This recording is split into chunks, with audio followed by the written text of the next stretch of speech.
karena ada peristiwa 10 November sehingga hari ini kita ada ya, sampaikan buku tadi. Karena semangat juang mereka ini loh, kita hari ini ada. Dan semangat juang itu yang harus kita adopsi sampai hari ini, semangat untuk menghadapi banyak hal. Apalagi tantangan bangsa kita bukan pahlawan itu sebenarnya kita tidak bisa sebelum memaknai itu kita harus tahu dulu bagaimana sih sejarahnya ya, karena kita bisa memaknai itu ketika kita tahu bagaimana sejarahnya sampai akhirnya muncul tanggal 10 November itu ditetapkan sebagai Hari Pahlawan. Hari Sabtu waktunya libur harus masuk. Nah, ketika mereka masuk mengikuti kegiatan itu dengan tertib, ilmu di pramuka itu luar biasa bagus, disiplin, kejujuran, kemudian tanggung jawab, survival, semua ilmunya di pramuka itu luar biasa bagus.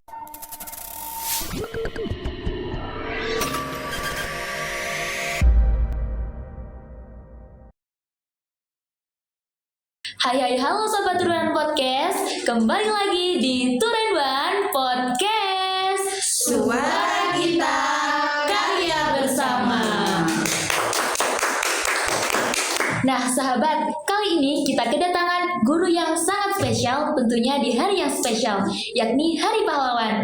Kali ini kita kedatangan Ibu Ani Loika dan Bapak Afandi. Selamat datang Ibu Ani dan Pak Afandi.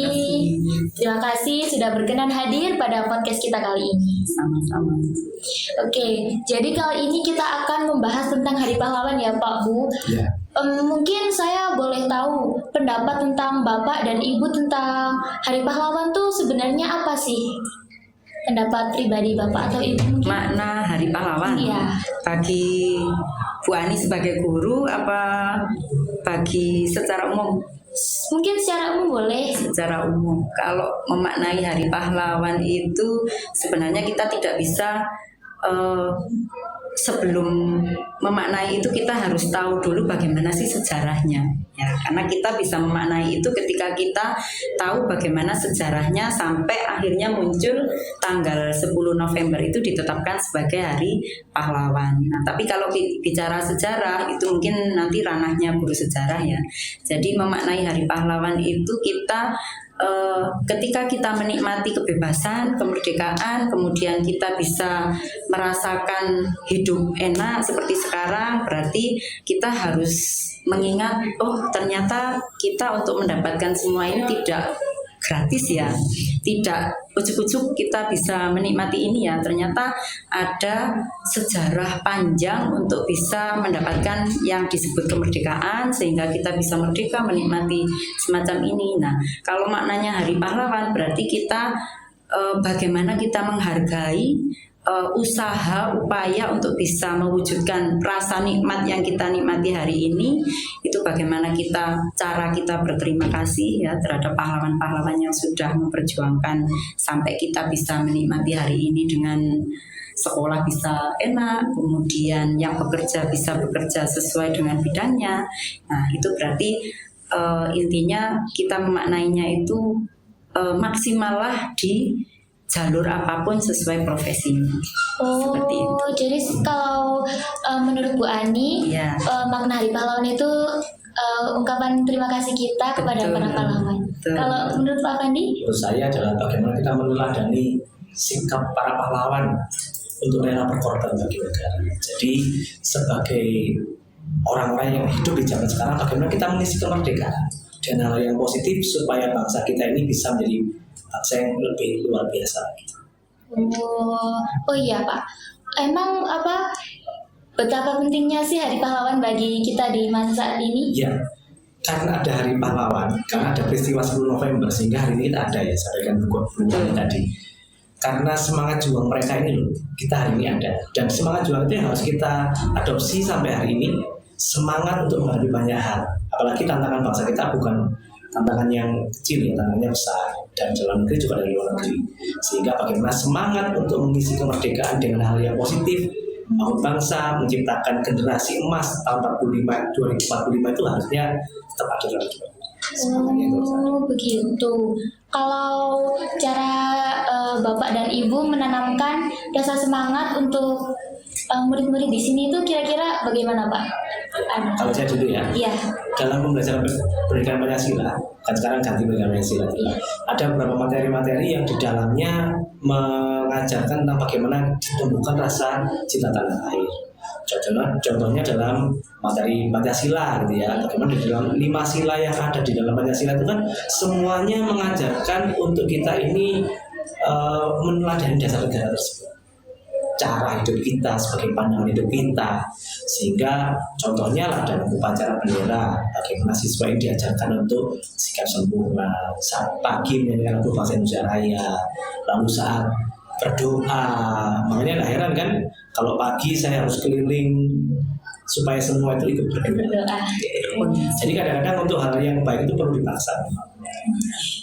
Kalau Bu Ani mungkin kalau Bu Ani memang kita berdua ini kan intinya kita itu pendoktrin Pancasila ya Pak ya. Jadi bagaimana kita menanamkan, nah Pancasila itu intinya di dalamnya itu ada cinta tanah air, ada nasionalisme, dan itu tidak bisa lepas dari jiwa kepahlawanan kalau dikaitkan dengan 10 November ya. Jadi memang kita itu selain guru sejarah tentunya yang mengajarkan bagaimana sejarah, guru PKN itu memang tugas utamanya adalah pendoktrin untuk bagaimana membentuk generasi muda Indonesia itu yang cinta tanah air, kemudian memahami peraturan-peraturan di negara kita, kemudian bagaimana menjadi warga negara yang baik, bagaimana jiwa patriotis ya, jiwa kepahlawanan itu dibentuk.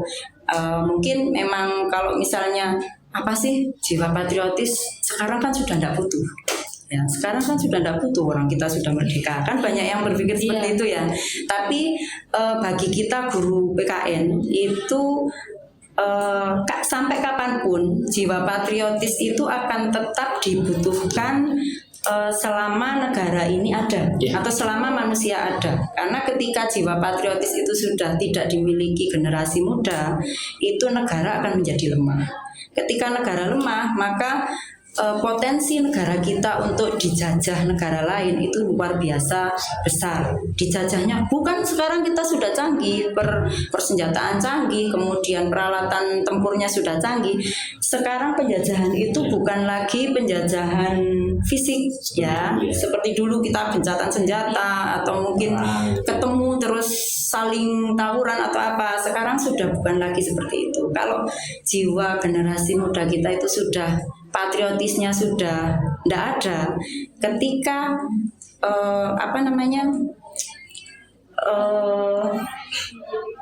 dari luar negeri itu masuk serangan bukan serangan fisik ya, serangan entah itu budaya, entah itu kebiasaan yang sudah tidak sesuai dengan kebiasaan bangsa kita, itu akan sangat mudah untuk masuk dan mempengaruhi. Contohnya kemarin yang bendera Indonesia dikibarkan, di atasnya bawahnya ada bendera One Piece. Nah, itu Bu Ani sebagai guru PKN langsung memberi instruksi keras di kelasnya Bu Ani ya. Pokoknya ada yang upload bendera One Piece di atasnya Indonesia, kamu merasa Indonesia lebih tinggi dari One Piece. Tapi bagi guru PKN itu adalah sebuah penghinaan. Kenapa? Karena bendera merah putih itu bisa didapatkan, kembali ke cerita sejarah ya, bagaimana merah putih itu bisa disahkan menjadi atribut atau lambang kehormatan negara kita. Itu luar biasa perjuangannya. Sekarang dengan seenaknya kamu mau atasnya Indonesia, bawahnya One Piece, itu kan masih tinggian merah putih. Tapi kalau di Bu Ani tidak ada ya, jadi merah putih jangan pernah disandingkan dengan apapun. Lah itu sampai buat upload berarti nilai PKN-mu tak kasih 0.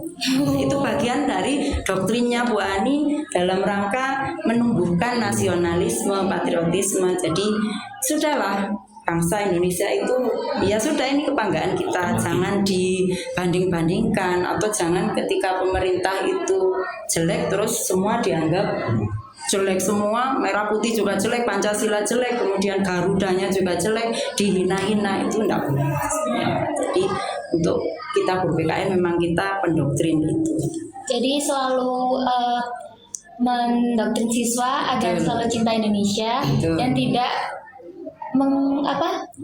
menyandingkan dengan budaya-budaya lain yang negatif gitu. Betul. Kalau misalnya mereka mengagumi, misalnya bola, kan kita suka K-pop atau mungkin kita suka opa-opa Korea, bolehlah itu memang masanya. Tapi tetap kalau mau menyandingkan itu atau istilahnya dibanding-bandingkan dengan atribut-atribut negara kita, nah itu berarti sudah, kalau bagi guru PKN itu sebuah penghinaan. Itu mungkin bagian dari usaha kami ya, untuk bisa, kalau bisa di lingkup terkecil SMK Negeri 1 Turen itu siswanya itu tugas kami. Kalau mungkin lingkup terbesar mungkin sudah ada yang berwenang lagi mungkin dari aparat-aparat penegak hukumnya. Oh iya, kalau dalam keseharian di sekolah, menurut Bapak atau Ibu, adakah hal kecil yang bisa dianggap sebagai bentuk sikap pahlawan seorang siswa? Mungkin bisa memberikan contoh sikap pahlawan seorang siswa di sini. Banyak sekali ini, Pak Afandi ini ya. Mungkin Pak Afandi. Pak Afandi di kesiswaan. Dengan kan Indonesia Raya itu. Ya.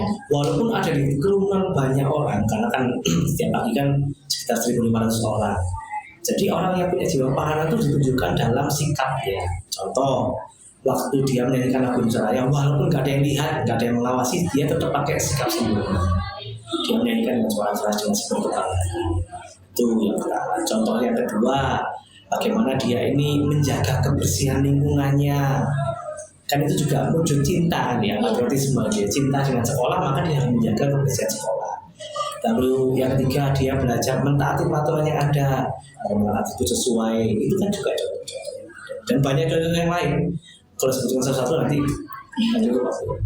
Kalau Bu Ani mungkin pernah bertemu dengan sikap yang menunjukkan seperti pahlawan gitu Bu, kalau di masa sekarang?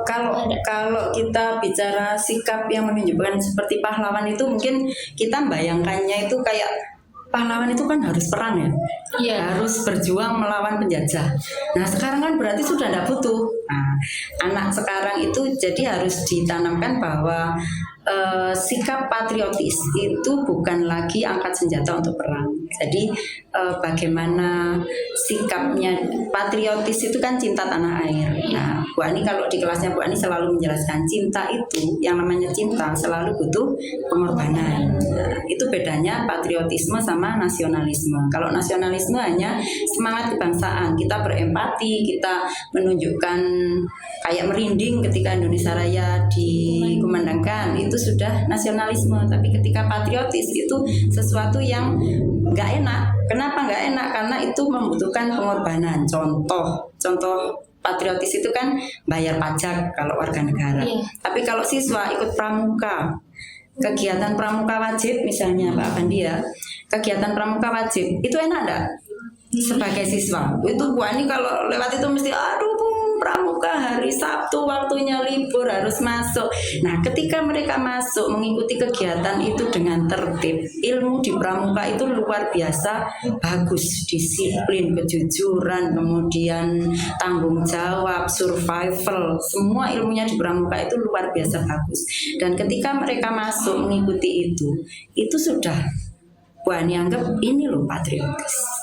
Ya, karena dia mengesampingkan rasa waktunya libur Sabtu-Sabtu harus bangun pagi, kemudian harus sekolah, di sekolah disuruh panas-panas, upacara, kemudian masih banyak tugas-tugas yang pramuka kan tugasnya beda dengan pembelajarannya, fisik dilatih. Nah, ketika mereka melawan itu dan masuk mengikuti kegiatan dengan bagus, itu sudah patriotis. Jadi patriotis itu enggak sing saklek harus. Berarti kita harus ini berjuang, harus kayak gitu. Harus tidak seperti itu. Jadi menyesuaikan dengan masanya. Kalau masa sekarang berarti ya kalau di PKN itu ada ini ya Pak, mengabdi sesuai profesi. Nah, jadi mengabdi sesuai profesi itu kalau siswa berarti patriotisnya ya dia belajar dengan tekun. Kalau guru berarti masuk kelas tepat waktu, kemudian tidak korupsi waktu. Itu patriotisnya yang mengabdi sesuai profesi. Kalau begitu tukang becak bisa berjiwa patriotis? Jawabannya bagaimana? Iya bisa. dia jadi tukang becak yang amanah, nggak getol itu biasanya sampean dari sini ke Pasar Turen misalnya 5.000 digetol 10.000, nah itu berarti dia tidak mengabdi sesuai profesi. Jadi lingkupnya sangat luas seperti itu. Dari beberapa pesan yang telah Bapak dan Ibu sampaikan, mungkin ada pesan yang paling penting yang mau disampaikan untuk memperingati Hari Pahlawan tahun ini untuk siswa-siswa di luar sana?